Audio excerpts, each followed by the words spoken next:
Hi guys, it's Trek. I just want to do a quick video on my Psychopsis that I recently bought about a month ago. And when I got it, it had a spike on it with, I guess the flowers faded, so it just a spike. And I saw a little bud on the top, so I figured I might buy it because this is one of the few orchids that I really wanted, but had difficulty in finding. Just to show you the tag, it is the Psychopsis Mendenhall Hildos variety. This is the last Psychopsis that this my orchid nursery had. So, but I was gonna get it anyways since I really wanted it, and it had the flower spike. I never cut the flower spike off since I've heard on YouTube that from other grower that it's a sequential bloomer, so it's potentially could put out a new flower spike or a new flower bud. So I'd never cut it off. And when I bought it, the point here it had a little nubbin, so I was hoping that it would put out a flower spike, but it developed this thing. I'm not really sure that if that's a flower bud that's forming or a secondary flower spike. I don't even know if Psychopsis can have a secondary spike, but something's developing. So yeah, I'm just gonna wait it out. It's forming a lot of roots, new roots, since I got it, so that's a good thing. It's a little, the pseudobulb is a little wrinkly, but I'm hoping those roots will help it swell up again. But yeah, there's gonna be a lot of waiting here on this, whatever this is supposed to be, but I'm hoping it's a flowers bud. So there we are. 2,000 years later. Ta-da! Isn't it awesome? So fortunate for me, it turned out to be a bud, and it's bloomed beautifully. I love the color. It looks like it's on fire.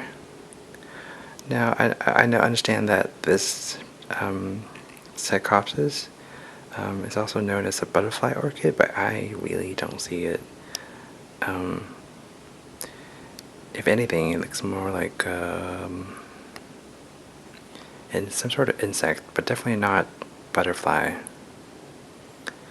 So it looks really nice.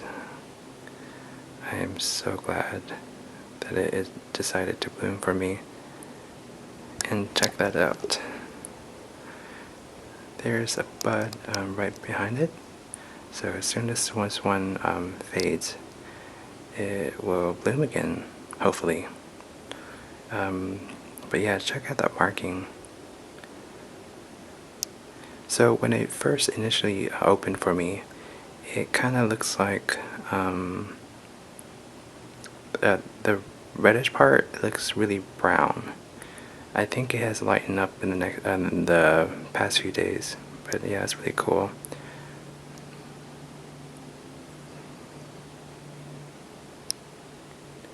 So I actually was recording its progress as it was as the spike extended. So if I edit it right, I'll have a little reel for you to see its progress.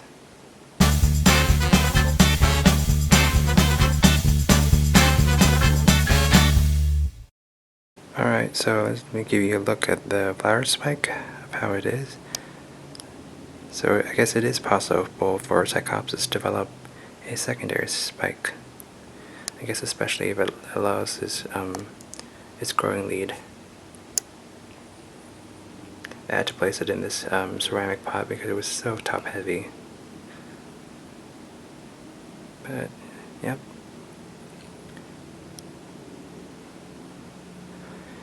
And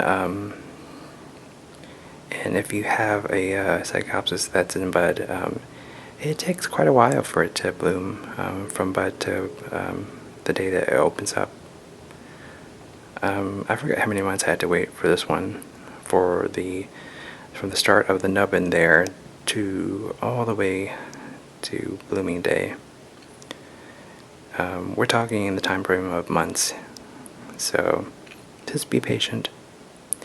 Oh, and another interesting thing that I've read online is that Psychopsis will grow in a varying type of intensity of light. So somewhere between 1,000 and 3,000 foot candles, if that's the right unit. I think it's right. So it varies quite a bit, and so according to that same source, the amount of light can sort of affect the coloration of the bloom. So in lower light, the coloration is more intense, while a higher light is less intense. And I think there's a way that you can also affect how it reflexes too. The petals, how it reflexes back. I think I want to say it's either heat or intense light that does it. But yeah, it's a fairly good sized bloom, so it's pretty cool. So very, very cool stuff. Alright, well that's it. Thank you for watching in this long process of documenting this. It's been several months of waiting and recording, so I'm glad to have it finally finished. So yeah, thanks for watching. I'll catch you guys in the next one. Bye.